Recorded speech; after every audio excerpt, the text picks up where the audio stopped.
Assalamualaikum warahmatullahi wabarakatuh. Alhamdulillah, alhamdulillahil qail. Wallahu akhrajakum min butuni ummahatikum la ta'lamuna syai'a wa ja'ala lakumus sam'a wal absara wal af'idah la'allakum tashkurun. Ashhadu an la ilaha illallah wahdahu la syarikalah wa ashhadu anna Muhammadan abduhu wa rasuluh. Allahumma salli ala sayyidina Muhammad wa ala alihi wa ashabihi ajma'in. Amma ba'd. Faya ayyuhal muslimun, ittaqullah usikum wa iyaya bitaqwallah faqad fazal muttaqun. Qala Allah ta'ala, ya ayyuhalladzina amanu ittaqullaha haqqa tuqatih wa la tamutunna illa wa antum muslimun. Muslimin yang dirahmati Allah sekalian, marilah kita bersama-sama meningkatkan ketakwaan kepada Allah Subhanahu wa taala dengan melaksanakan segala perintah dan menjauhi segala larangannya. Mimbar pada hari yang penuh barakah ini akan membicarakan khutbah yang bertajuk Syurga di bawah kaki ibu. Hadirin jemaah sekalian, Islam mengajar umatnya agar sentiasa bersyukur. Sikap syukur bukan sahaja ketika mendapat nikmat dan pemberian semata-mata. Akan tetapi, kita juga perlu sedar bahawa memiliki seorang ibu di dunia ini adalah nikmat yang besar yang diberikan oleh Allah kepada kita semua. Insan yang besar jasanya kepada kita ialah seorang insan yang bergelar ibu. Ini dijelaskan oleh Allah Subhanahu wa taala dalam surah Luqman ayat 14.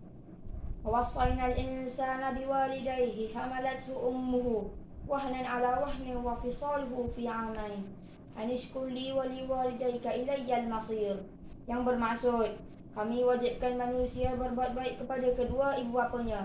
Ibunya telah mengandungnya dengan menanggung kelemahan demi kelemahan dari awal mengandung hingga akhir menyusunya, dan tempoh menceraikan susunya adalah dalam masa 2 tahun. Dengan yang demikian, bersyukurlah kepadaku dan kepada kedua ibu bapamu, dan ingatlah kepada akulah jua tempat kembali untuk menerima balasan. Ibulah yang mengorbankan tenaga di saat kesusahannya ketika mengandungkan kita, sehingga menanggung kesakitan dan kesukaran di saat kita dilahirkan ke dunia. Maka, tidak heranlah kita sebagai seorang anak akan lebih mengingati dan menyambut nama ibu. Jika kita ada masalah, kita akan luahkan kepada ibu. Ibulah yang menjadi teman setia yang mendengar luahan hati kita. Sehingga, jika kita terbaring sakit pun, apabila tangan ibu yang mengusapkan kepada kita, maka kelegaan dirasai di hati. Kalau hendak makan, kita lebih suka masakan ibu. Tidak dapat dinafikan bahawa kasih sayang seorang ibu mengatasi segalanya. Tidak dapat dinilai dengan emas dan perak, tidak dapat dibayar dengan wang ringgit. Berdasarkan sifat dan naluri keibuan, maka akhiran kasih sayang dan pengorbanannya melebihi segalanya. Hadirin utama Allah sekalian, walaupun kita sedar ibu yang melahirkan kita ke dunia ini, tapi kita kesal kerana masih ada segelintir masyarakat yang mengabaikan tanggungjawab mereka sebagai seorang anak terhadap ibunya. Kita mendengar kisah ibu bapa yang diabaikan oleh anak-anak, termasuk yang dihantar ke rumah penjagaan orang-orang tua kerana untuk mengelak daripada memelihara dan menjaga mereka. Sesungguhnya, berkhidmat dan menjaga ibu dan bapa yang telah tua akan dikurniakan ganjaran dan fadilat yang besar di sisi Allah Subhanahu wa taala. Dalam sebuah hadis daripada Muawiyah bin Jahimah al-Sulami meriwayatkan bahawa Jahimah telah menemui Rasulullah sallallahu alaihi wasallam lalu berkata yang bermaksud, "Wahai Rasulullah, aku ingin turut serta berperang dan aku datang meminta nasihatmu." Baginda sallallahu alaihi wasallam bertanya, "Adakah ibumu masih ada?" Dia menjawab, "Ada."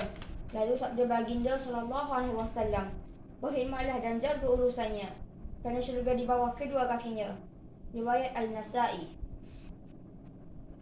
Hadirin yang dirahmati Allah sekalian, hadis ini menunjukkan betapa pentingnya seseorang anak itu berkhidmat dan menguruskan keperluan ibunya.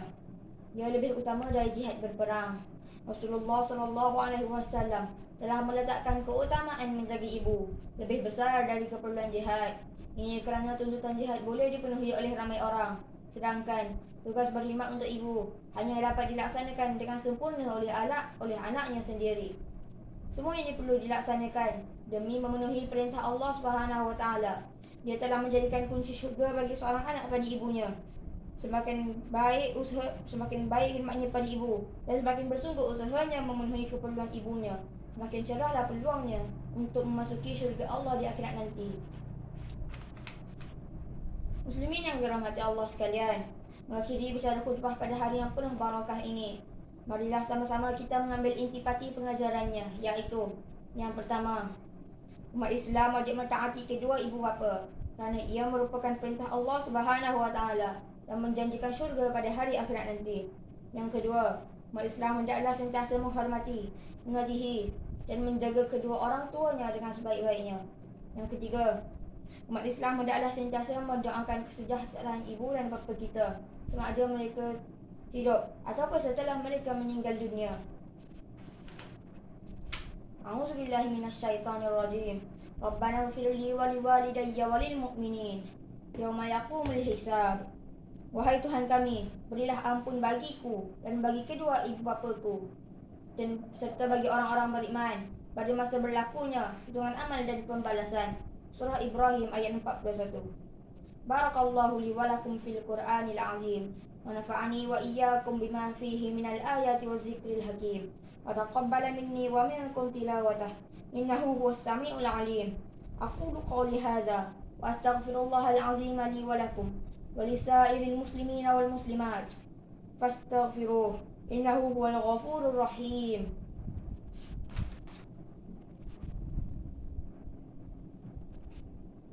الحمد لله الذي جعلنا من المسلمين ورزقنا من الطيبات. أشهد أن لا إله إلا الله وحده لا شريك له وأشهد أن محمدا عبده ورسوله. اللهم صل وسلم وبارك على سيدنا محمد وعلى آله وصحبه ومن تبعهم بإحسان إلى يوم الدين. أما بعد، فيا عباد الله اتقوا الله أوصيكم وإياي بتقوى الله فقد فاز المتقون. Sidang jemaat yang dirahmati Allah Subhanahu Wa Taala, mimbar jemaat sekali lagi berpesan bahawa Islam mengajar kita supaya bersikap sederhana dalam segala amalan. Pada masa yang sama, kita juga disaran supaya menjauhi sebarang bentuk fahaman sesat dan perbuatan ekstrem yang kesannya akan menjejaskan keharmonian, perpaduan dan keselamatan ummah dan negara. Kita amatlah dituntut agar menampilkan kemuliaan akhlak, sikap dan kepribadian yang tinggi. Kerana Rasulullah SAW diutus untuk menyempurnakan akhlak dan sebagai rahmat bagi seluruh umat dan sekalian alam. Inna Allah wa malaikatahu yusalluna 'alan nabi ya ayyuhallazina amanu sallu 'alaihi wa sallimu taslima. Allahumma salli wa sallim ala sayyidina wa maulana Muhammadin sayyidil mursalin wardallahum an ashabihi wa qarabatihi wa azwajihi wa dhurriyyatihi ajma'in.